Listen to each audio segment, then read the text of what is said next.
Good morning students. আজ আমরা midnight এক্সপ্রেসের ইউনিট 2 অর্থাৎ সেকেন্ড ইউনিট সেটা পড়বো। অ্যালফ্রেড নয়েজের যে স্টোরিটা আমরা পড়ছিলাম, একটা ভেরি ইন্টারেস্টিং স্টোরি।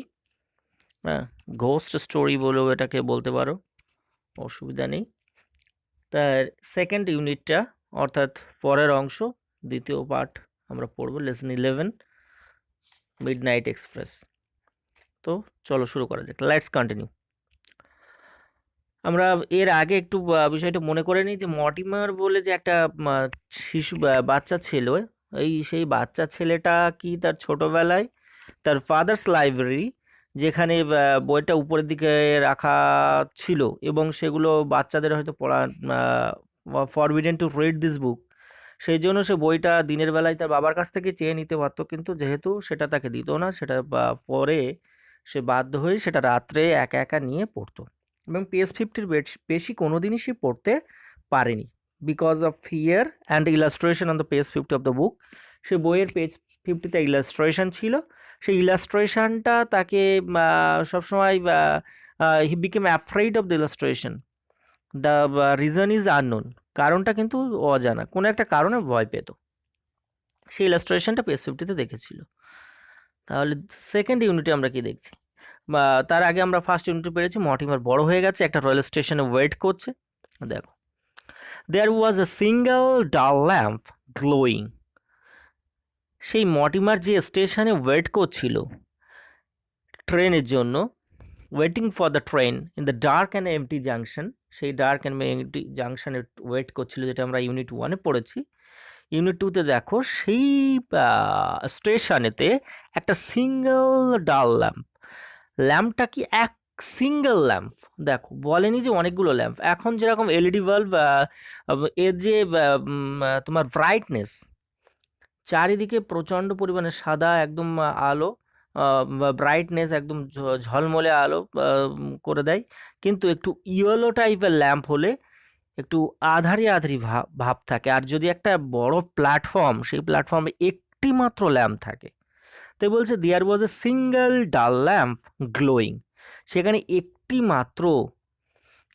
মাত্র ল্যাম্প, যেটা ডাল, যেটা নট ব্রাইট ল্যাম্প, যেটা খুব উজ্জ্বল বা ঝলমলে এরকম নয়, কিন্তু খুব জল জল করে জ্বলছে না, না কিন্তু ডাল, ডাললি অর্থাৎ খুব একটা ভালো কিন্তু তার আলো নেই, হলদেটে টাইপের আলো, সেই ধরনের একটা মাত্র ল্যাম্প জ্বলছিল। আবারও রাইটার একটা ইয়ারি অ্যাটমসফিয়ার বা সুপার ন্যাচারাল অ্যাটমসফিয়ার বা স্পোকি অ্যাটমসফিয়ার একটা ক্রিয়েট করার চেষ্টা করেছেন। সুপার ন্যাচারাল অ্যাটমসফিয়ার ক্রিয়েট করার জন্য তিনি কি করেছেন, যে সেখানে প্রচুর ল্যাম্প ছিল সে কথা বলেনি, বলেছে একটি মাত্র ল্যাম্প, তাও ল্যাম্পটা কি ডাল ল্যাম্প, নট ব্রাইট ল্যাম্প।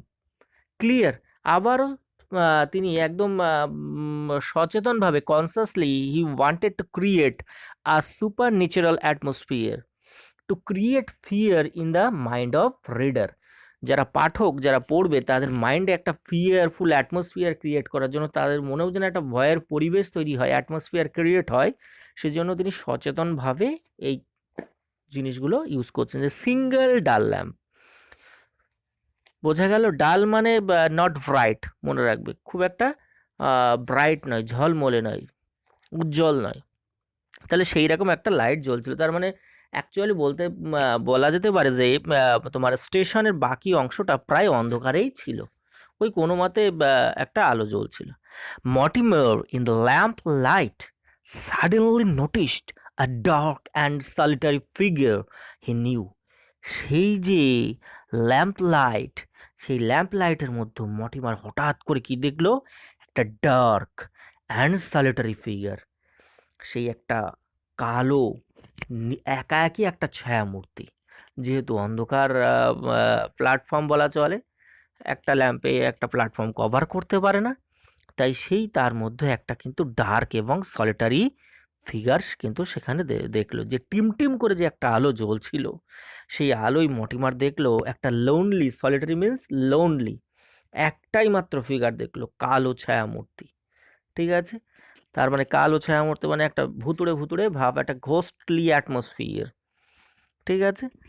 এইবার তার সঙ্গে কিন্তু আর একটা জিনিস বলেছে, Mortimer saw the dark and solitary figure he new, যে সলিটারি ফিগারকে সে জানতো আগে থেকেই, যেই কালো ছায়ামূর্তি, যেন কোনো একটা জায়গায় সে কালো ওই ছায়ামূর্তিকে দেখেছে দেখেছে দেখেছে, তার ভিতরে কিন্তু ওই বিষয়টা তখন চলছে। It was seen on page 50 of his book in his childhood. এই সলিটারি ফিগার হি নিউ, তাহলে কোথা থেকে সে জানতে পারলো, যেটা এই সলিটারি ফিগার সম্বন্ধে তার পরিচয় কোথা থেকে জানতে পারলো, তার আইডেন্টিফিকেশন, যে সে পেজ 50, তার চাইল্ডহুডে যে একটা বই পড়েছিল, সেই বইয়ের পেজ 50তে কিন্তু এই সলিটারি ফিগারটা পেজ 50তে সে কিন্তু লক্ষ্য করেছে। The figure fest the black mouth of tunnel, সেই যে ফিগারটা মুখ করেছিল কোথায়, যে কালো একটা সুড়ঙ্গ ছিল, যেটা মেট্রো রেলে নামতে গেলে আমাদের যেরকম সুড়ঙ্গ দিয়ে নামতে হয়, অর্থাৎ তলায়, মাটির তলায় যে সিঁড়ি থাকে, ওখান দিয়ে সিঁড়ি দিয়ে আস্তে আস্তে নামতে হয়, ঠিক ওরকম একটা টানেল ছিল। সেই টানেলে যেহেতু একটা আলো টিমটিম করে জ্বলছিল, ডাল ল্যাম্প, সেই জন্য সেই সুড়ঙ্গের মুখটাও অন্ধকারাচ্ছন্ন ছিল। সেই ফিগারের সেই ব্ল্যাক মাউথ অফ টানেল, অর্থাৎ সুড়ঙ্গের, টানেল মিন্স সুড়ঙ্গ, সুড়ঙ্গের কালো গহ্বরের দিকে সেই লোকটার মুখটা ঘোরানো ছিল। দেখো এই সুড়ঙ্গের মুখটা আবার এখানেও বলছে সুড়ঙ্গের কালো মুখ, যেন ভাবলে একটা সুড়ঙ্গ হা করে আছে, যেন কোনো দৈত্য কিংবা কোনো পিশাচ হা করে আছে, এরকম একটা বিষয় যেন তৈরি করার চেষ্টা আবারও রাইটার তৈরি করেছেন।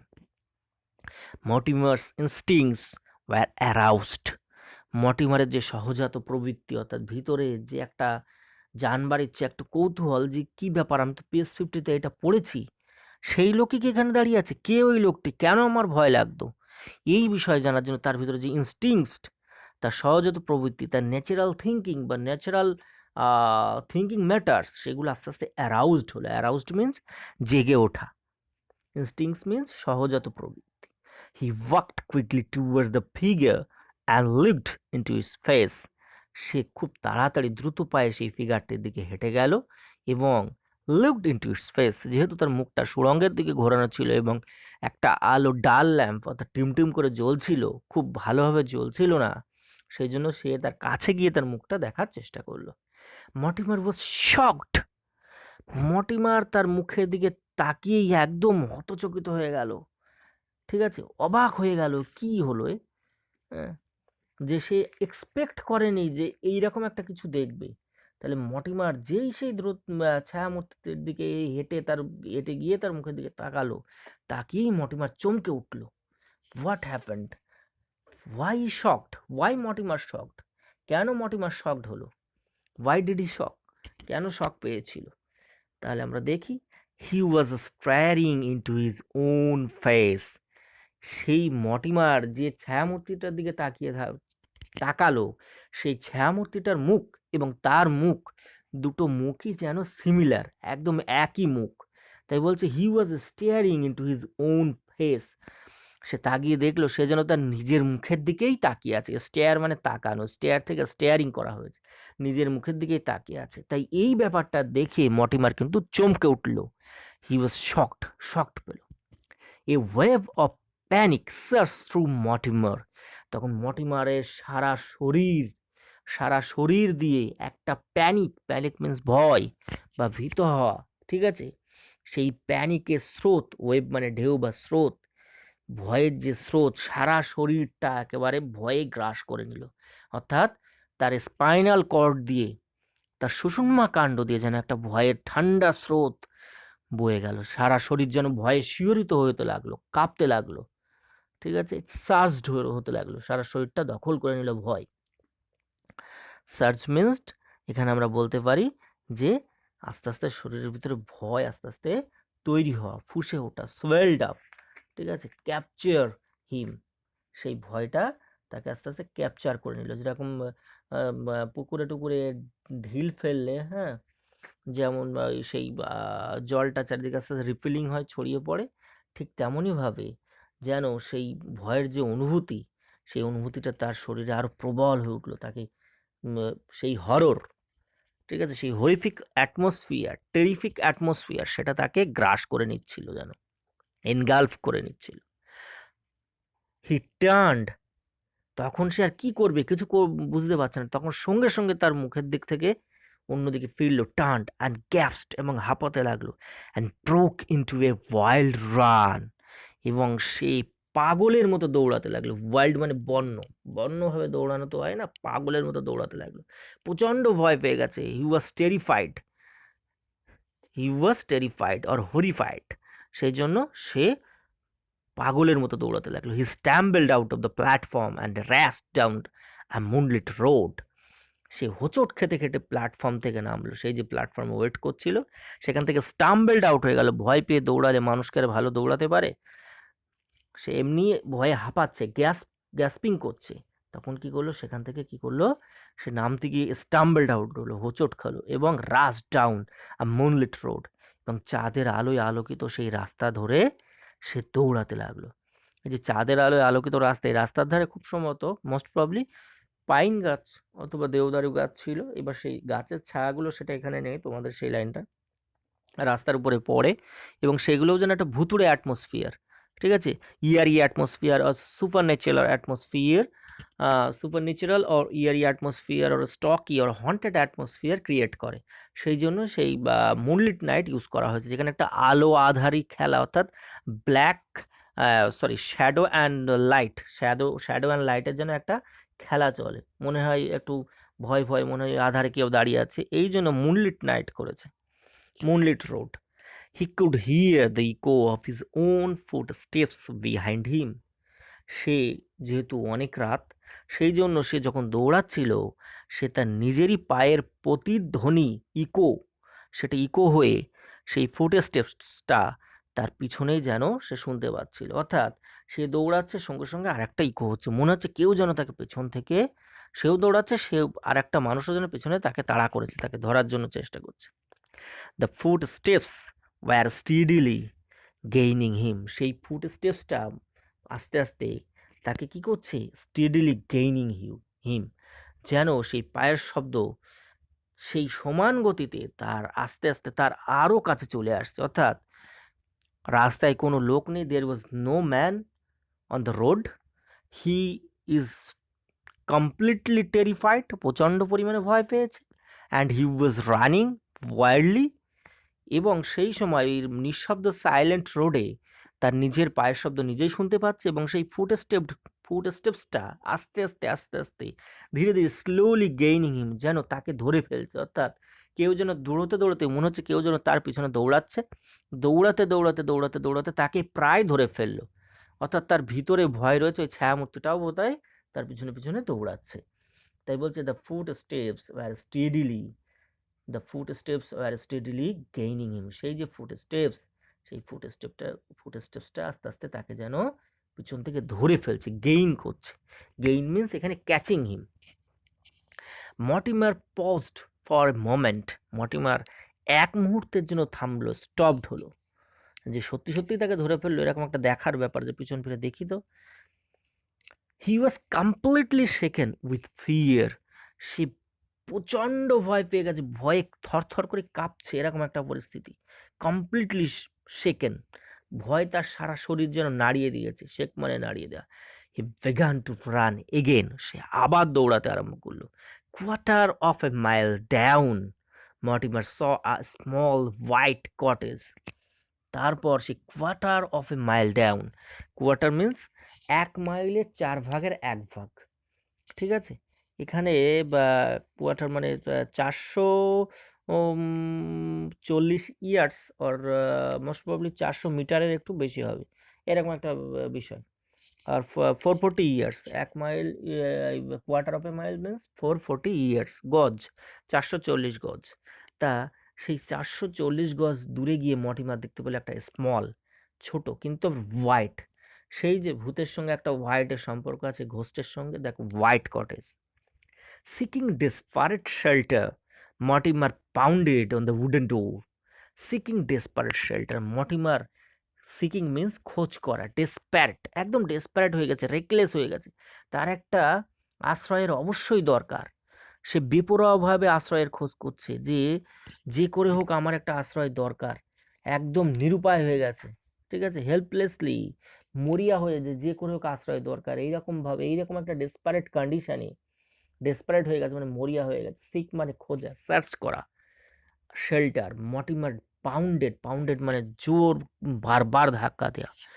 ব্যাংড, পাউন্ডেড মিন্স ব্যাংড, সেই ব্যাংড অন দ্য উডেন ডোর, সেই যে কাঠের দরজা ছিল, কাঠের দরজায় মানে ঠক ঠক ঠক ঠক করে শব্দ করতে লাগলো যে who is in the house, please open the door, please open the door, give me a shelter, give me a shelter.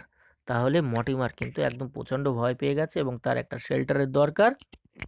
সেই জন্য সেই উডেন ডোরের উপরে আশ্রয়ের জন্য মরিয়া হয়ে কাঠের দরজায় শব্দ করে আঘাত করতে লাগলো।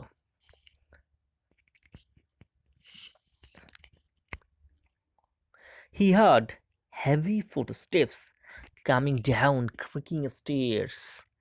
He heard, সে শুনতে পেল, হেভি ফুটস্টেপস, হেভি মিন্স ভারী, ফুটস্টেপস অর্থাৎ পায়ের শব্দ, ভারী ভারী পায়ে, কামিং ডাউন মানে নিচে নেমে আসছে, ক্রিকিং স্টেয়ার্স, সেই যে সিঁড়ি, যেহেতু কটেজ বলা হয়েছে কুড়ে ঘর, সেই কুড়ে ঘর হয়তো দোতলা, আগেকার দিনে ওরকম কুড়ে ঘর ছিল, দোতলা, কাঠের দোতলা, এইবার সেই সিঁড়ি বেয়ে যখন কাঠের সিঁড়ি বেয়ে নেমে আসছে, সেই সিঁড়ি বেয়ে নেমে আসার সময় যেহেতু লোকটা একটু মোটাসোটা মনে হচ্ছে, হেভি মানে ফ্যাটি ম্যান, মোটাসোটা লোক, ফ্যাট ম্যান, সেই জন্য তার যে পায়ের শব্দ, সেই পায়ের শব্দটা সিঁড়িতে যখন পড়ছে, সিঁড়ির পরে একটা প্রেশার পড়ছে, তাই সিঁড়িটা ক্যাঁচ কোঁচ ক্রিকিং সাউন্ড। অ্যাকচুয়ালি তোমরা কোনো ফিল্ম দেখলে, যে ফিল্মে ঘোস্ট, ফ্যান্টম ইত্যাদি আছে, ভূত প্রেতের ছবি, সেখানে দরজা খোলার সময় ক্যাঁচ করে একটা শব্দ, ঠিক আছে, কেউ নেই, একটা ফাঁকা জায়গা, ঠিক আছে, একটা হোয়াইট লাইট আসছে, তার ভিতরে একটা ব্ল্যাক শ্যাডো, এইসব বিষয়গুলো থাকে। তা ওই যে ক্রিকিং স্টেয়ার্স, এই শব্দটাও এখানে আনা হয়েছে যে ইয়ারি অ্যাটমসফিয়ার বা সুপার ন্যাচুরাল অ্যাটমসফিয়ার ক্রিয়েট করার জন্য। ঠিক আছে, সেই লোকটা হেভি ফুটস্টেপস অর্থাৎ ভারী ভারী পায়ের শব্দ আর পড়ছে, সেই কাঠের যে সিঁড়িটা ক্যাঁচ কোঁচ করে একটা শব্দ করছে। The door opened and a shadowy figure stood with a candle. আবারও দেখো ডোরটা খুললো, আবারও একটা শ্যাডোই ফিগার বলেছে কেন, স্টুড উইথ এ ক্যান্ডেল, একটা ক্যান্ডেল নিয়ে একজন দাঁড়িয়ে আছে। ক্যান্ডেল নিয়ে যদি একটু দূরে দাঁড়িয়ে থাকে, সেই লোকটার মুখ কিন্তু আমরা দেখতে পাই না যতক্ষণ না মুখের কাছে ক্যান্ডেলটা না নিয়ে যায়। মোমবাতির আলোটা কিন্তু অতটা চারিদিকে ছড়িয়ে পড়ে না। মোমবাতির আলো যদি অন্ধকার ঘরে রাখা হয়, সেই ঘরে টেবিলের উপর রাখা হয়, মোমবাতি যেখানে থাকে সেই জায়গাটুকুই আলো হয়ে থাকে, আশপাশটা যেন আর অন্ধকার, আরও যেন বেশি অন্ধকার, মানে যে আধার বা ডার্কনেস, সেই ডার্কনেসটা আরও যেন বেশি ফিল হয় মোমবাতির আলোতে। যে সে বসে আছে দূরে, যদি অন্য কেউ লুকিয়ে থাকে সেটা কিন্তু টের পাওয়া যায় না, যেন আরও ভয়ের একটা পরিবেশ তৈরি হয়। তাই বলছে শ্যাডোই ফিগার, অর্থাৎ সেই মোমবাতির আলোয় কিন্তু তার মুখটা দেখা গেল না, তাই বলছে আবারও একটা ছায়া মূর্তি আসলো এবং সে একটা ক্যান্ডেল নিয়ে দাঁড়িয়ে আছে। ঠিক আছে, দে এক্সচেঞ্জড নো ওয়ার্ডস, তারা একে অপরের সঙ্গে কোনো ওয়ার্ডস অর্থাৎ শব্দ, যে কে আপনি, কোথা থেকে আসছেন, আপনি কেন হাঁপাচ্ছেন, আসুন ভয় নেই ভিতরে আসুন, এইরকম কোনো ওয়ার্ডস এক্সচেঞ্জ হলো না, কোনো শব্দ তাদের মধ্যে বিনিময় হলো না। এক্সচেঞ্জ মানে বিনিময় করা। The shadowy figure beckoned him inside, আবারও সেই শ্যাডোই ফিগার তাকে কি করলো, বেকন্ড করলো, ইশারা করলো, ঠিক ভূত প্রেতে যেমন ইশারা করে ঘোস্ট, দ্য শ্যাডো ফিগার ইশারা করে তাকে ডাকলো যে আসুন ঘরের ভিতরে প্রবেশ করুন। The shadow figure beckoned him inside, inside mean ভিতরে, বেকন্ড মিনস ইশারা করে ডাকা। They went up the creaking stairs, আবারও তারা সেই যে শ্যাডোই ফিগার যে একটা জেস্চার করে এটাকে ডেকে নিয়ে গেল, সেই সিঁড়ির উপর দিয়ে ক্যাচ কোঁচ শব্দ করতে করতে আবারও যা তারা উপরে উঠে গেল। আসার সময় ক্যাচ কোঁচ শব্দ, যাওয়ার সময়ও ক্যাচ কোঁচ শব্দ। ওকে, আজ এই পর্যন্ত।